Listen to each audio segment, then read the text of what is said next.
Welcome. Should I offer both breasts at each feed? Many mums get confused about how many sides they should offer their baby at each breastfeed. They may see their friend giving just one breast every 4 or 5 hours, while another friend is offering both breasts every couple of hours, or even more. Is one of them doing something wrong? What pattern should you try for?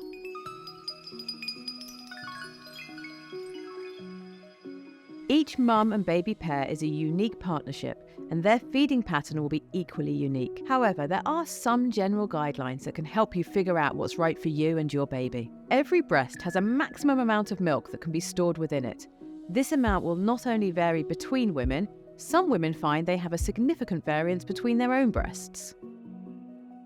Imagine that inside your breast is a cup. Some women will have a cup large enough to hold 600 ml or more of milk, while others may have a smaller cup that maybe could hold 50 ml of milk. The size of this cup has actually nothing to do with the size of your breasts.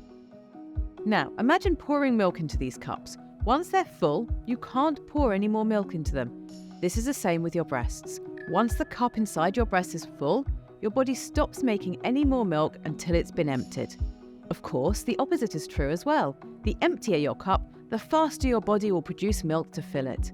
This response to being full and empty is a vital part of your body's self-regulation. It is not important to know the exact storage capacity of your breasts, but rather to understand that different storage capacities require different feeding patterns.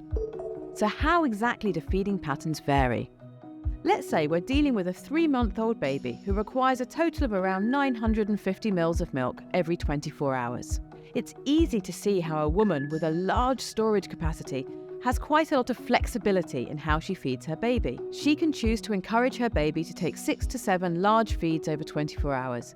And if each breast has that same large capacity, she will likely only ever need to offer one breast at a feeding. However, capacity isn't the only driver of feed frequency. She could very easily have a baby who prefers 8 or 9 smaller feeds despite the larger volumes being available. Remember, breastfeeding is a relationship that takes into account both mum and baby's needs and desires. On the other hand, a mother with a smaller capacity will likely experience a slightly different breastfeeding pattern. Her baby will probably need to access both breasts at each feed in order to get the desired amount of milk, and she will probably find herself feeding more frequently during the day and the night. Since her body will make milk at a faster rate when her breast is empty, she will have another portion of milk ready to feed the baby when they come back for the next feed, even if it's not been a very long time. So, do either of these mothers have a supply issue? The simple and positive answer here is no. Both these mothers have enough milk to feed their babies. For example, the mum with a larger capacity might give 6 feeds a day of around 160 ml, and that gives an intake of that's 960 ml per day.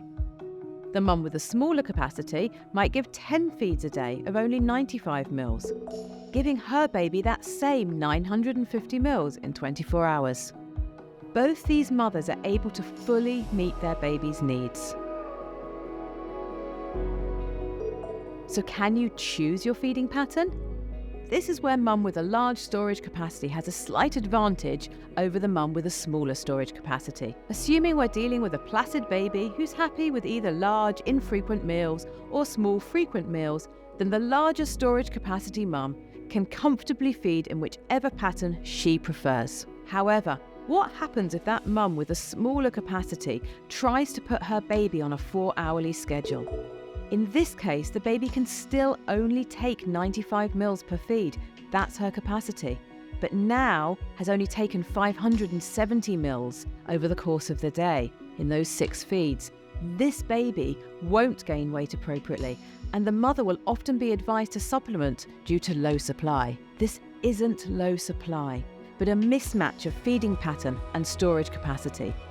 True biological low supply comes when storage capacity is so small that a baby can't get all the milk they need, no matter how frequently they feed.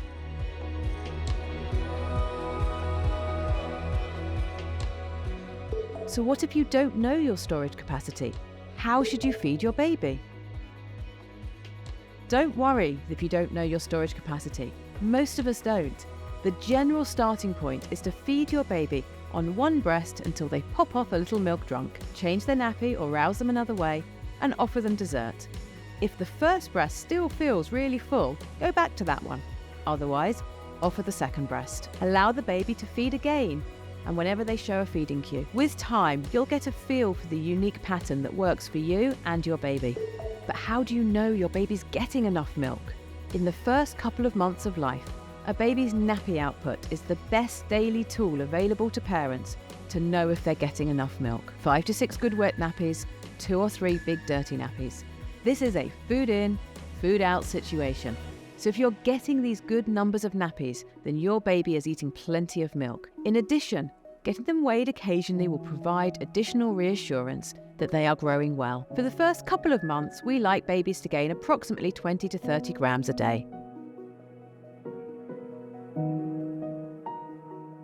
A lack of awareness of how breastfeeding and storage capacity interact can lead to many mothers mistakenly believing they have supply issues. While there are unfortunately cases where a mother simply won't make a full milk supply for her baby, the vast majority of supply issues can be resolved with professional support. Seeking out your local lactation specialist if you feel that breastfeeding isn't progressing as you'd like is key to helping you achieve your breastfeeding goals.